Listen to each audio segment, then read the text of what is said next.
Somewhere that you were obsessed with the Yukon. Yes. And that Gold Rush is actually based on that semi-obsession with the Yukon. What is it about up north that has you so jazzed? Um, that's such a big question. I'm still very much obsessed with the Yukon, and if any of my friends are watching up there, hi, and I hope to come and see you soon. The North is just, I think that happens with a lot of Canadians, fascination with the North, and it is so difficult to get there, and that's part of it as well, I think, the fact that, first of all, it is difficult to get there. There is this idea that you have in your head of self-reliance that's necessary, but to be honest, when I got there, the song Gold Rush is a lot about obsession and also sort of power of imagination, so not necessarily always a constructive force, but also a destructive force, and speculation and how that can actually be a very negative thing. And so when I was thinking about the Yukon and thinking about all these possibilities, I mean, the fact that the Klondike Gold Rush happened, it brought a lot of changes to that town, and just culturally, environmentally, economically, a lot of things changed, and some for good and some obviously for bad. So that was sort of a trope that I was kind of thinking about a lot, and then just about, you know, obsession in your imagination. It can be somebody that you're in love with, what happens in your mind can change how you feel about a person, and can change how you interact with that place. And does actually going there mean that I'm going to be destroying a part of what I love about the North? Right. Will that actually contribute to its demise? I don't know. And did it? Well, certainly environmentally when you fly, I mean, just on a very basic level. Right. When I actually got there, it was incredible because I was able to stay for a longer period of time, and I was able to stay with people whom I didn't know before I got there. They hosted me, and they were treating me like family. And so to be going somewhere where just so incredibly far from home and so different from anything I had ever known, then to be treated as though I belonged there and to always have belonged there was really incredible. And it is a really fortifying place for me. So the few times I've been offered to go back, it's always been for maybe a week or a day or two, and it's not really enough to justify all the travel that, and it's something that I think about a lot, is the toll that touring takes on the environment and things like that. So I think I'd have to go for a good month or two and be able to contribute something back. So I'm hoping that maybe I can this fall, maybe even, Cool. We ask everybody who sits down to talk about some of the artists that influenced them, and I would imagine that for a female singer-songwriter, Joni, and somebody who sings with such great gusto, I would imagine Joni is right up there.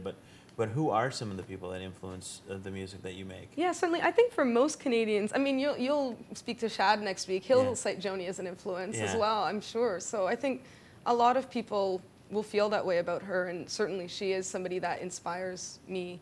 I think one of the singers that inspires me the most has been a folk singer named Odetta. I don't know if you're familiar with her work. So she is just she was an incredible singer, and I got to see her perform in Toronto before she passed away.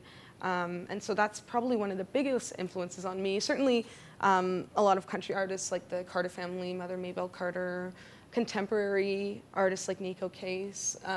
There was a band called Royal City that was out of Guelph that I found to be particularly an inspiration when I was starting out.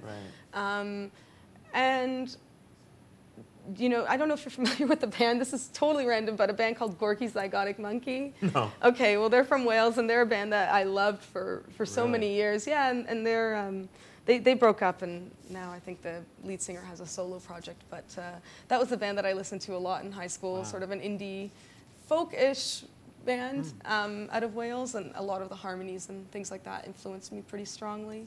But certainly, yeah, of course, there's sort of this great era of songwriting from the 50s and 60s that I listened to all that music growing up as a kid. I didn't really know about any other stations until I was probably 13 or 14. I listened exclusively to 1050 Chum or 1150 in Hamilton. In Hamilton. So I listened to that music. So Sam Cooke, obviously, and everything off of Stax and Motown. A lot of soul music and deep soul from the South is something that I still kind of come back to all the time, and gospel music especially. So yeah, it's all over I think every artist will tell you it's all over the place. And I think more now than ever, like, you know, as we talk to younger artists who are, you know, of this era, the common thread is that we are a hodgepodge of musical interests, whether it's me on this side or you on that side. Yeah.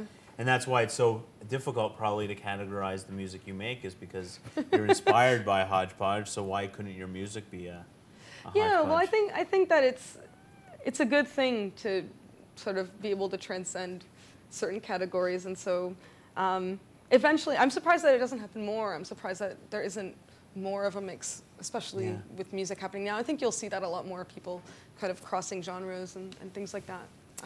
So you're touring the record this spring and summer, and then is the goal to put pen to paper, or is that something that you're doing all the time and come up with a new record? I do write all the time. I'm hoping this fall, actually, that I'll be able to make a record in Polish. Wow. In Poland.